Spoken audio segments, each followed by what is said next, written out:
It might look like a biological desert, the shortgrass prairie of South Dakota, but you'd better guess again. And oh yes, bring a shotgun.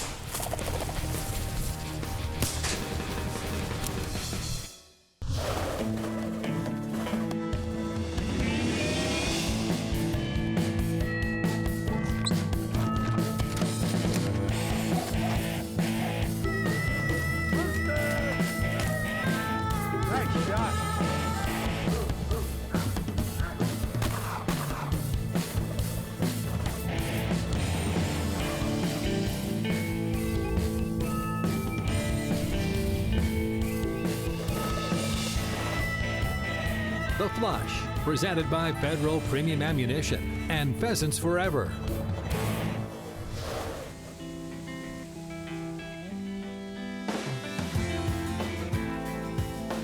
When the air of September comes, and with it our ancient urge to hunt, a remedy made to order is to answer the call of the wide open spaces of Western South Dakota. Well, here we go again. Another bird hunting season. Got my shotgun in the back. Got my dog Raven in the back. Cruising across the South Dakota prairie. I know what you're thinking. Going pheasant hunting? Oh, no, not.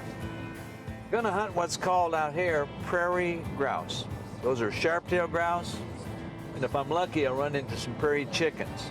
Pheasant season isn't even open, so this is one of the first upland bird hunting seasons in South Dakota. But the views are spectacular. Shortgrass prairie goes as far as your eye can see.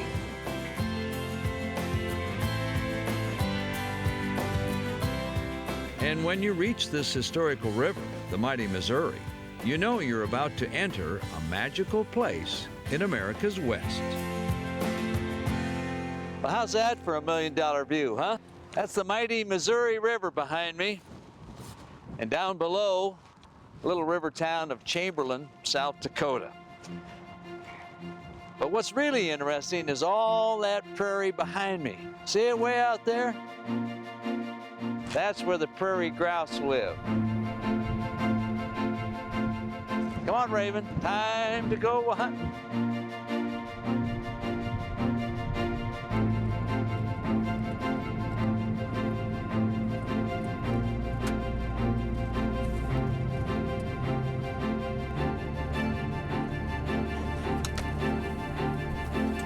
A new day on a South Dakota prairie begins like a small painting that slowly expands into a giant screen of golden light that eventually illuminates an endless horizon. When you're searching this vast country for native prairie grouse, it also pays to be an early spectator. We got sharp-tails and what else here? And prairie chicken. Prairie chicken. You know, this is kind of a little pocket here where you can run into both. And there's about a 100-mile area here that have both in here. So and they're both legal. But pheasants aren't. Pheasants aren't. Yeah. And we're gonna have those too probably. So we gotta be on our toes. Well, let's head them up. Meadowlarks. This is Matt Morlock, also a Pheasants Forever biologist and a prairie grouse fanatic. We pick a patch of prairie and prepare to head out. Okay, Raven. Okay, girl. Away she goes. All right. I'm armed. This is Bob. Don't name your dog Bob. Oh. This Purina Power Card focuses on an English setter named Bob. Bob is 7 years old, and when he hunts, he is either on turbo or just out for a walk. On this first one, you want to take this first finger and I'll go over the hill and push that second finger down and we'll meet up right down here. Raven wants to get going. All right, here we go.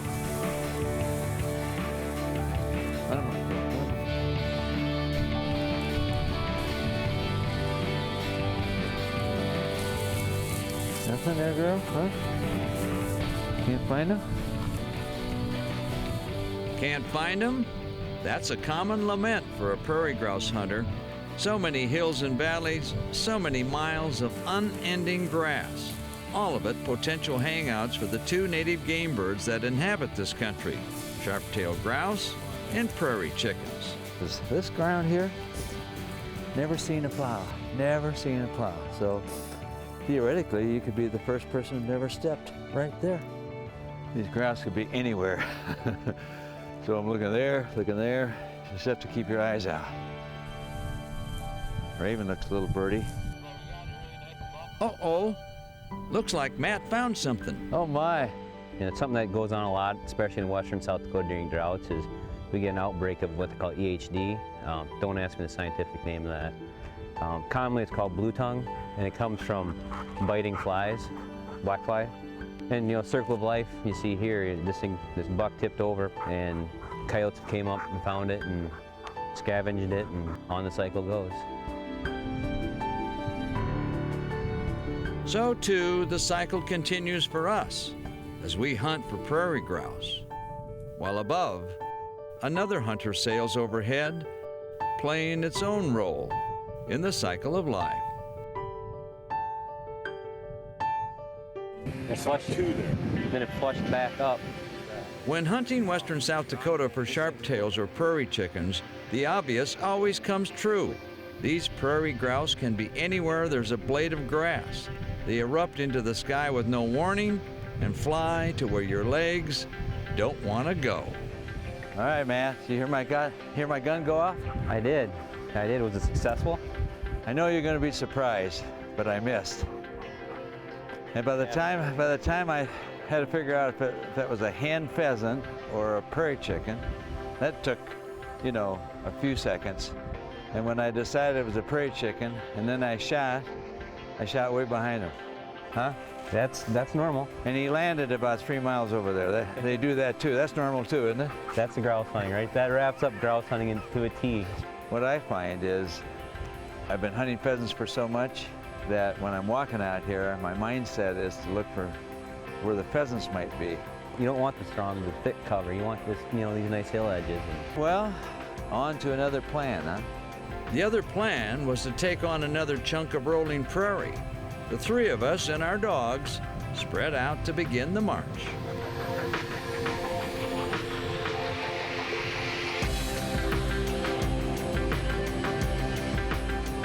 Well, this is about mile 15, I think. That's the one thing you can assure yourself of with hunting these prairie grouse. You're gonna walk.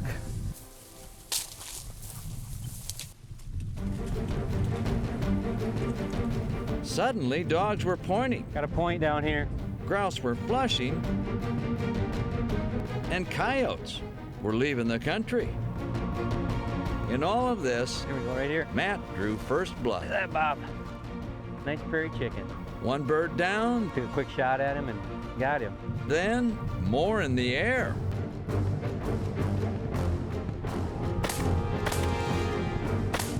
Oh, of course. There's always that bird.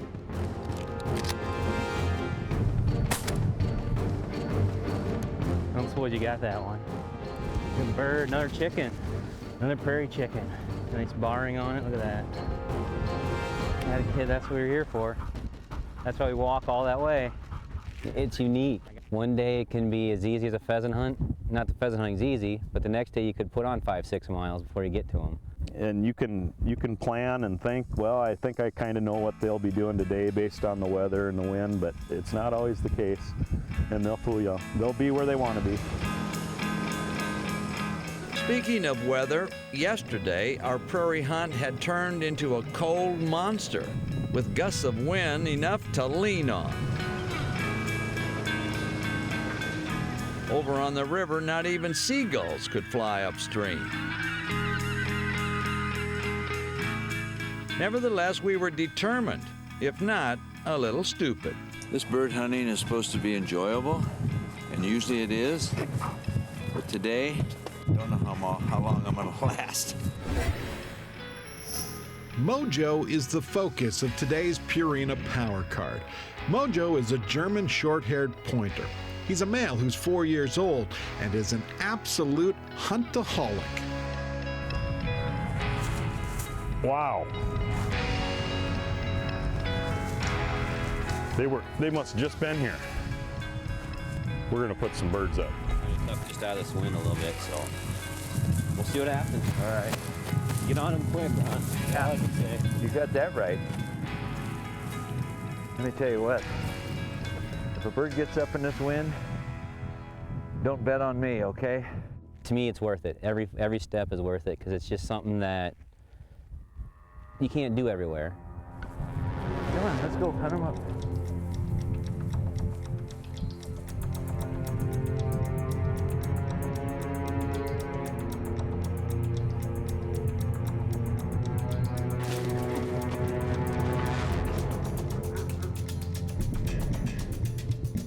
Step after windy step, it became obvious. Hunting wily birds under these conditions was, well, ridiculous. They might just be kind of miserable out here too, like kind of we are, you know? Yeah. Wild wind, wild birds, Prairie chicken. That's got to be a skunk. wild skunks. Leave it alone. Tomorrow sounded like a better idea. To head west to go hunting for South Dakota's prairie grouse, reaching the Missouri River is like reaching a ribbon that leads back in time. You know, another fascinating thing about this country is looking down on the Missouri River. Way back in 1804, this is the same river Lewis and Clark took on their infamous journey to try to find the Pacific.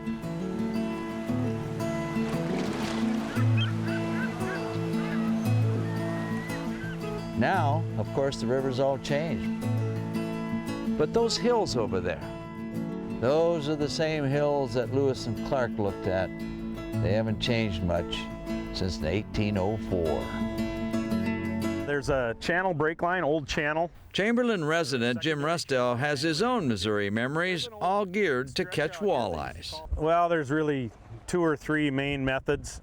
Bottom bouncer fishing with live bait is probably the most popular, with spinners or without.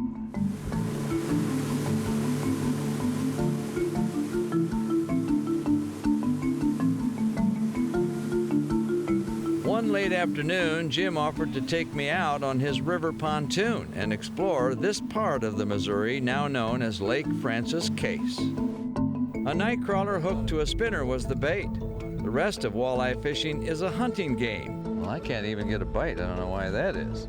Hunt till you catch one. Come on, just one walleye. Got one on here.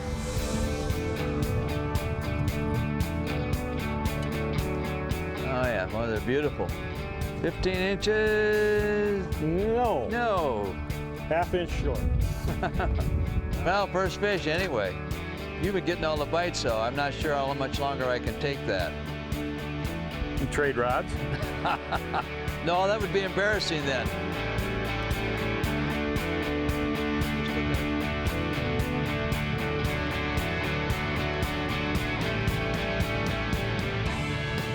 Come on, Jim, catch another one now. You're the expert. What can I say? Yeah, a little shy maybe. Kind of the same as the last one. Let's see what we got here. Yeah, 15 and a half. No, there's an eater. There you go. You could be a good fisherman, but you're not that much better. I got a 2-ounce bouncer on that one. You might have a little bit lighter bouncer. Yeah, I do. But you gave me faulty gear. No, we were catching them on those 1-ouncers. I'm looking for an excuse. Yeah, just having a little fun until I can pull in a little more fun. All right, here you go. Another one. Here you go, boys. Here you go. Is that the one? I don't know. He feels like a big monster, but like you said, that rod Fish of the day. might be the fish of the day. Well, might be close. Close, but maybe. Let's see. What do you think? Jim, is he an eater? Yeah, a little bit short. All right. Give him another. He's nice and fat. He Yeah. looks good eating. There we go. Bingo.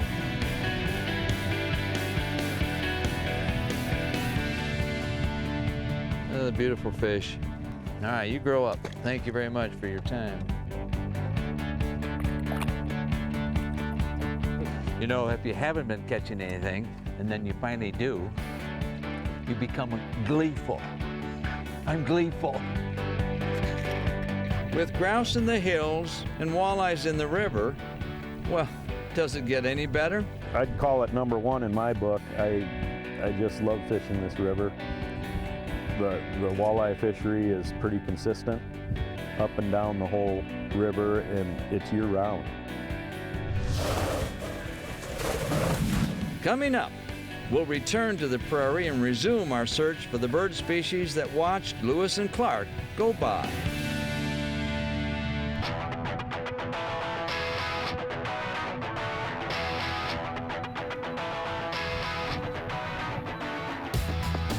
Okay, come on out.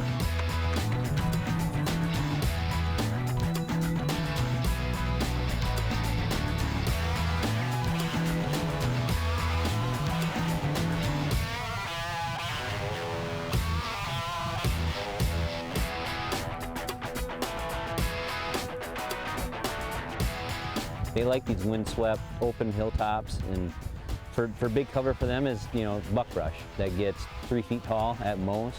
That's what they're keying in on, and their feet on the berries on that stuff. But I mean, it's not the thick cattails and that kind of stuff that you look at when you're pheasant hunting. When the quest is for prairie grouse, my partners Matt Morlock and Jim Ristow know what the game is all about. I don't know that I've made a conclusion about any kind of pattern with grouse. Just when you think you maybe have it figured out, you'll go on a 2-hour marathon hike and not see a bird. And then you might drop in a draw, and there they are. And that's what keeps it going, keeps it exciting, and makes it worth it. And that's exactly what we did. Kept on a-going.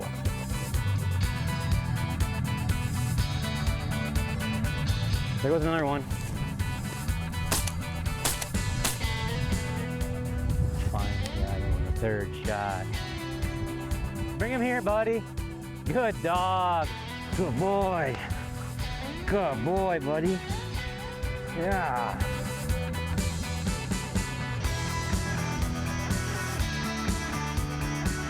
Another good South Dakota day.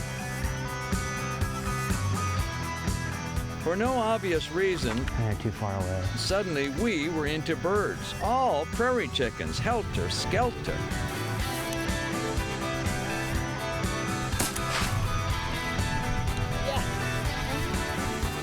Find him, girl, find him. Atta girl, good dog. All right.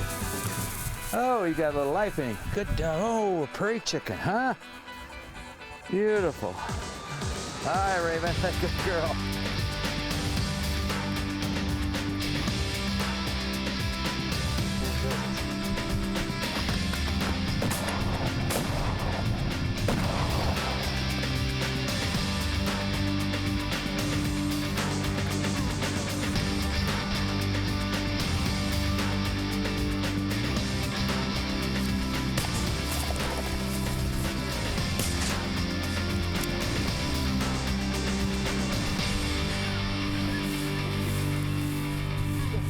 Nice shooting, Jim. Dead bird. Dead bird.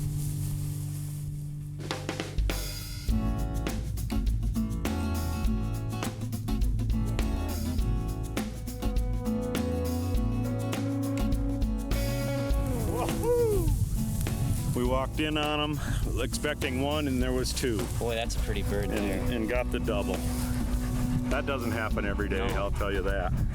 No, that's, Good tip, Matt. sometimes you get lucky and Oh. you see one land in a spot, and it never hurts to go check it out. And There they see- were. That's what you come up with. That finishes out the limit. Doesn't get any better than that.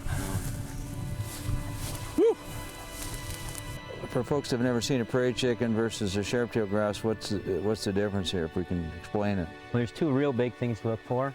The first one is this barring on the chest feathers. Prairie chickens are going to be all barred like this. A sharp-tail is going to have just speckled spots all over it. Yeah, we're kind of like arrow-like figures, or Yep. sharp. Yeah. Yeah. And the other big thing is The when tail? what you can see when they're flying more is they got this squared black tail Yeah. like that. Where a sharp-tail has, guess what? A really sharp tail. Not quite like a pheasant, but it's Yeah. it's going to stick out like that. Now, these about the size of a hen pheasant. What about the meat qualities? Prairie chickens and sharp tails are both the same. They got a little darker meat. but they get a bad rap. They a lot of people say they're not good to eat. Yeah. The key with these things is you don't overcook them. It's kind of like a woodcock. Feathers go all the way down the leg here, and Matt, that's for what purpose? Yeah, it's an adaptation we figure for the cold climates. They've learned it's a way this to, as well. yeah, they've learned, you know, this country gets pretty desolate in the wintertime. You know, we can get a couple feet of snow on the ground with howling winds like we're seeing today, you know, a windier day. They've evolved to survive this prairie storm, so to speak. Prairie storm, exactly. You earn them. You sure do earn them. Yeah, you earn them all right. As it's been said, the first time you hunt them, it's for sport. The next time, it's revenge.